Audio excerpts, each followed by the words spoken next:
सनातन धर्म में नागा साधुओं को धर्म का रक्षक माना जाता है, तो वहीं अघोरी साधु अपनी अद्भुत और रहस्यमय प्रथाओं के लिए प्रसिद्ध है। हालांकि अघोरी और नागा साधु के तप करने के तरीके, जीवन शैली, ध्यान और आहार अलग अलग होते हैं। उत्तर प्रदेश के प्रयागराज में गंगा, यमुना और सरस्वती नदी के संगम तट पर दुनिया का सबसे बड़ा धार्मिक मेला महाकुंभ 13 जनवरी 2025 से शुरू हो चुका है, जो 26 फरवरी 2025 तक चलेगा। महाकुंभ में पवित्र संगम में स्नान करने के लिए साधु संतों के अलावा दुनिया भर से श्रद्धालु पहुंच रहे हैं। महाकुंभ में इस बार 40 करोड़ से अधिक श्रद्धालुओं के पहुंचने का अनुमान है। अभी तक 7 करोड़ से भी ज्यादा श्रद्धालु महाकुंभ मेले में पहुंच चुके हैं। महाकुंभ में नागा साधु सबसे अधिक आकर्षण का केंद्र हैं। तो आज हम आपको बताएंगे कि अघोरी और नागा साधु में क्या अंतर होता है, तो बने रहिए वीडियो के साथ। सनातन धर्म में नागा साधुओं को धर्म का रक्षक माना जाता है, तो वहीं अघोरी साधु अपनी अद्भुत और रहस्यमय प्रथाओं के लिए प्रसिद्ध हैं। हालांकि अघोरी और नागा साधु के तप करने के तरीके, जीवन शैली, ध्यान और आहार अलग अलग होते हैं, लेकिन दोनों ही शिव भगवान की आराधना करते हैं।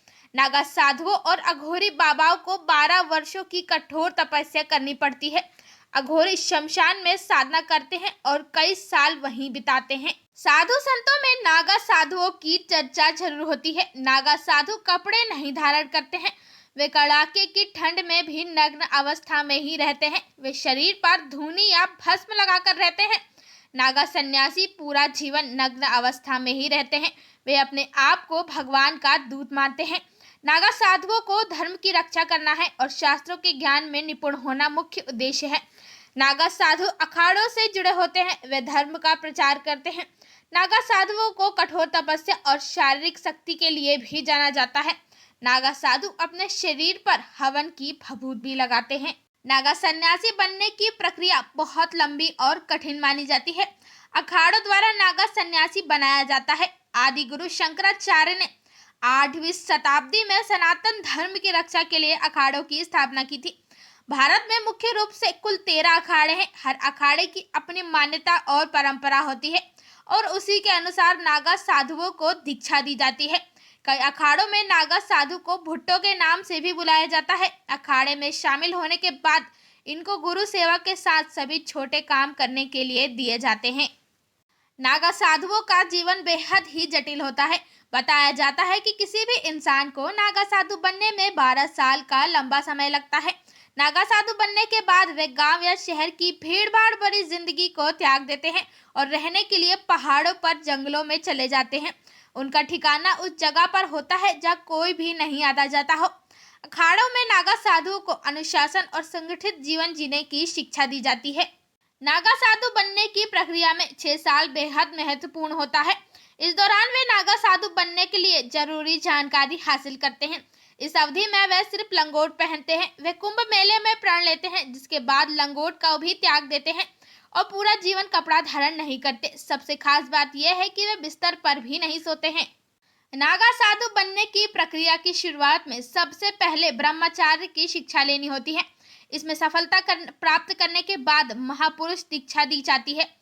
इसके बाद यज्ञोपवीत होता है। इस प्रक्रिया को पूरी करने के बाद वे अपने और अपने परिवार का पिंडदान करते हैं, जिसे बिजवान कहा जाता है।